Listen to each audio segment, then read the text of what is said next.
5 years ago, a decent paycheck still meant something. Not wealth, not luxury, just stability. You could pay rent without calculating every grocery item in your head.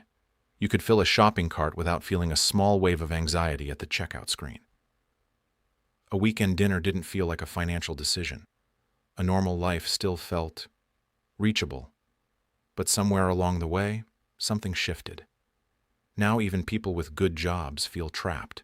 They're working full-time, sometimes more than full-time, yet somehow falling behind anyway. Savings accounts are shrinking, debt is becoming permanent, home ownership feels imaginary, entire generations are delaying marriage, children, even basic independence. Not because they don't want those things, but because modern life has quietly become too expensive to sustain. And maybe the strangest part is this: the economy, at least on paper, is supposedly doing fine.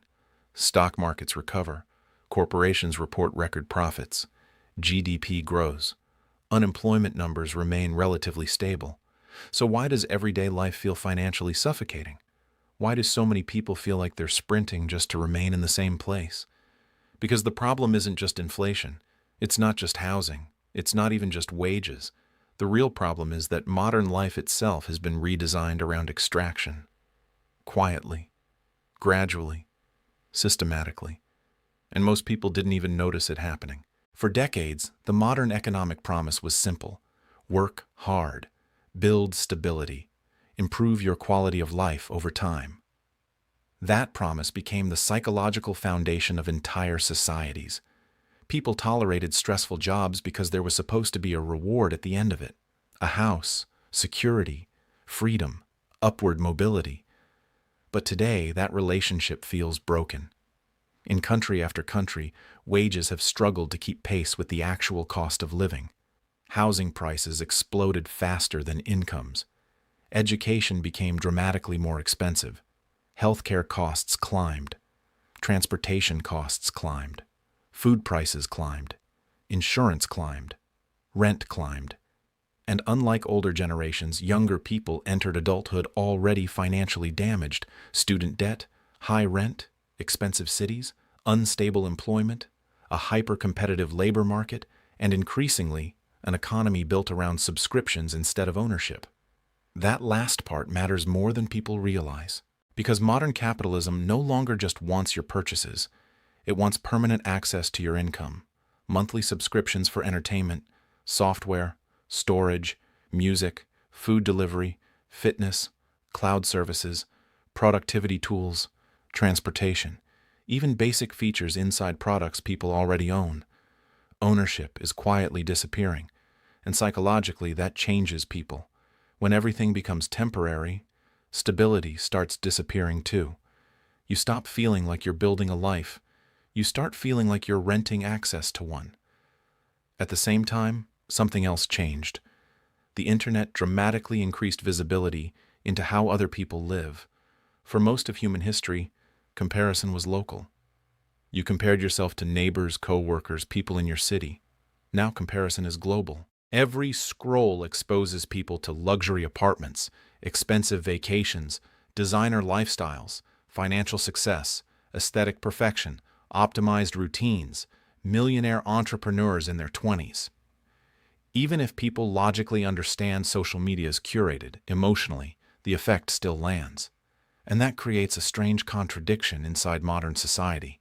People are financially weaker than previous generations, while simultaneously being surrounded by endless imagery of wealth, which makes ordinary life feel like failure.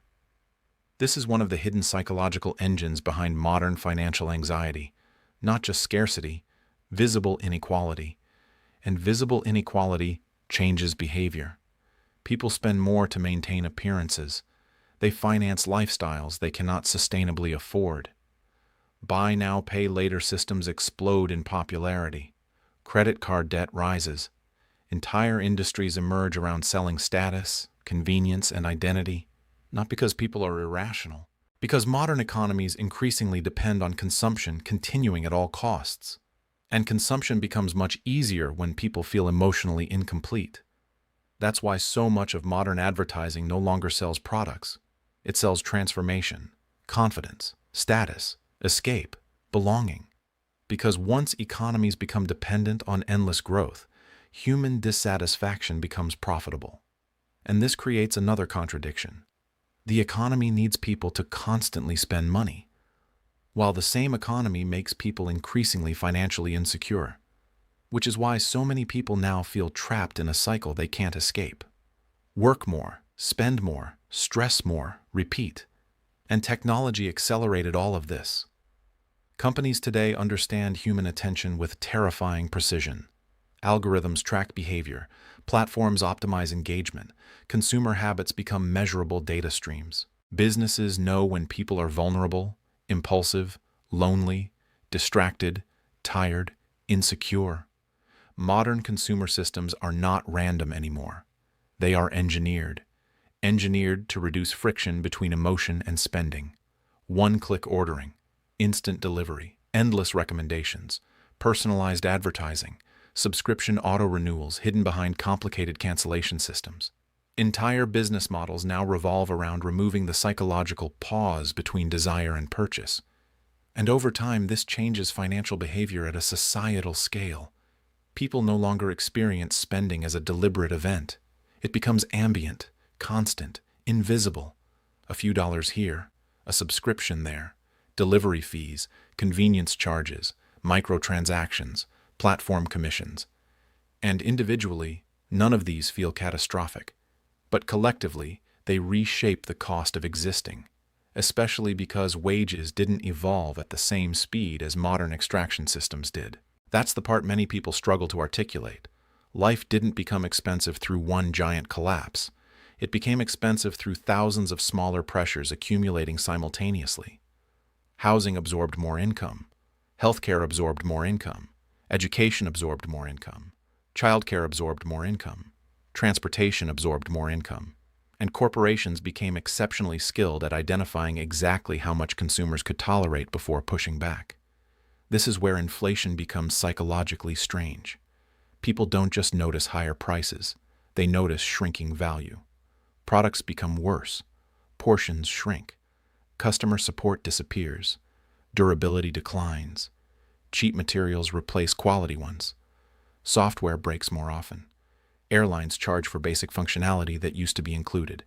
Even digital products now launch unfinished, and slowly, people begin feeling like they're paying more for less. That feeling matters. Because financially trapped people are not just reacting to numbers. They're reacting to perceived decline, a sense that modern systems are extracting more while giving back less. And once enough people feel that way, trust in institutions begins eroding. Trust in governments, trust in corporations, trust in the future itself. This is why financial stress today feels deeper than previous economic downturns. It's not only economic, it's existential. People increasingly question whether the traditional milestones of adulthood are still realistic. Can I ever own a home? Can I afford children? Can I retire? Will life ever actually become stable? For millions of people, those questions no longer feel temporary. They feel permanent. And housing sits at the center of this entire crisis. Because housing is not just shelter. It determines everything else. Where people work, how long they commute, whether they can save money, whether they start families, whether they feel secure. And across much of the world, housing transformed from a human necessity into a financial asset class. Investment firms bought homes. Short-term rental platforms reduced supply. Urban centers became increasingly unaffordable. Zoning restrictions limited development. Low interest rates inflated asset prices for years. And gradually, younger generations found themselves locked out of ownership almost entirely, which creates a devastating wealth gap over time. Because historically, homes were one of the primary ways ordinary people accumulated wealth. Without ownership, many people remain permanently exposed to rising rent and economic instability. And psychologically, renting indefinitely changes how people experience the future. It becomes harder to feel grounded, harder to plan long-term, harder to believe stability is coming. This is part of why modern burnout feels so intense. Burnout isn't just overwork, it's effort without progress. Human beings can tolerate difficult conditions surprisingly well when they believe movement is happening, but modern financial life often feels like motion without advancement.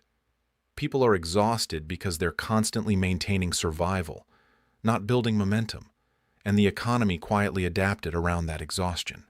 Convenience culture exploded, partly because people became too mentally drained to optimize everything manually. Food delivery, instant groceries, ride-sharing, streaming, automation, prepackaged everything. Modern society increasingly sells exhausted people shortcuts to save time and energy. But those shortcuts come with financial leakage attached to them. And eventually people find themselves paying premium prices simply to cope with the pace of modern life, which deepens the trap further. Then there's the labor market itself. For years, productivity continued increasing. Technology improved efficiency dramatically. Workers became more connected, more available, more digitally monitored. But many workers didn't experience proportional improvements in financial security. In some industries, job stability actually declined. Gig work expanded. Contract labor expanded. Remote work blurred the boundary between work and personal life. The modern worker became permanently reachable, always connected, always available. And psychologically, that creates another hidden cost. People no longer fully leave work, which means stress no longer fully leaves people. At the same time, automation and artificial intelligence introduced a new layer of uncertainty. Not immediate mass unemployment necessarily, but constant anxiety about replacement, about irrelevance, about becoming economically obsolete.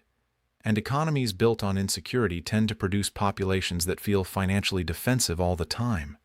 People delay risks, delay families, delay purchases, delay life decisions, because uncertainty changes human behavior profoundly. Then came another major shift, the financialization of everything. Increasingly, large corporations and investment structures stopped viewing ordinary human needs as social necessities and started viewing them primarily as revenue streams. Housing, healthcare, education, attention, loneliness, data, even sleep.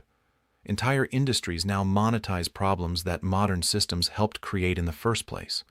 And this is where many people begin sensing something deeper is wrong, even if they can't fully explain it, because modern life often feels optimized for economic efficiency, not human well-being. Cities become more productive but less livable. Communication becomes faster but relationships become weaker. Convenience increases while meaning declines. Consumption expands while satisfaction shrinks. And financially, people feel trapped partly because modern systems rarely encourage enough. They encourage continuation. Keep scrolling, keep upgrading, keep financing, keep consuming, keep working, keep paying. The machine functions best when people remain economically engaged indefinitely, not necessarily fulfilled, just active. And yet, despite all this, most people still blame themselves first. They think they failed personally, that they budgeted incorrectly, worked incorrectly, planned incorrectly, and personal responsibility absolutely matters. But there's another truth people increasingly recognize. When millions of people simultaneously feel financially trapped across different countries, industries, and backgrounds, the issue is no longer individual failure, it's systemic pressure, a structural shift in how modern economies distribute cost, risk, ownership, and stability. That doesn't mean society is collapsing tomorrow. It doesn't mean every institution is corrupt. And it doesn't mean previous generations had perfect lives either. But it does mean the economic relationship between ordinary people and modern systems has fundamentally changed. And perhaps the clearest sign of that change is this. People no longer dream about becoming rich first. They dream about becoming stable. That's the real shift. Stability has become aspirational, not luxury, not wealth, just breathing room.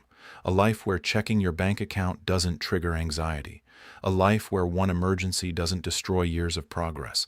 A life where work actually leads somewhere again. And maybe that's why so many people today feel emotionally exhausted, even when they appear functional on the surface. Because deep down, many are carrying the same quiet realization.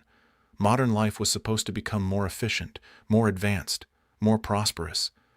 But for millions of ordinary people, it somehow became harder just to feel secure.